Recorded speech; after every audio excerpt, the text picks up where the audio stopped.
So what's it like being in the military and people finding out where you're from?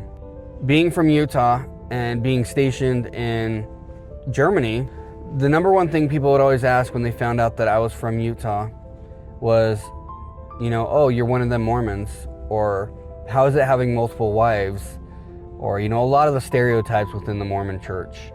As a convert into the church at the time, and then leaving the church, it was always, in a way, kind of like an educational conversation, telling people, about the church and about the misunderstandings people have about the church. But I was always constantly defending it. Even though I wasn't a member of the church, I felt like I was always defending it.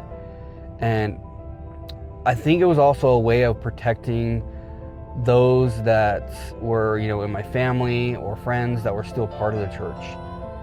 And I kind of got to a point where I started realizing, you know what, I no longer have to defend the church.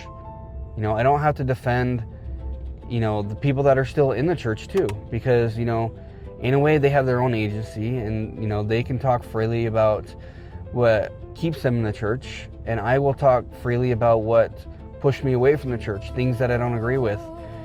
And once I got to that point, when people asked and found out, where I was from, especially when I'm, in Germany or when I was deployed, and those questions always came up, I could tell them about it a little bit. And it wasn't like I was defending it anymore. I was telling my side of the story.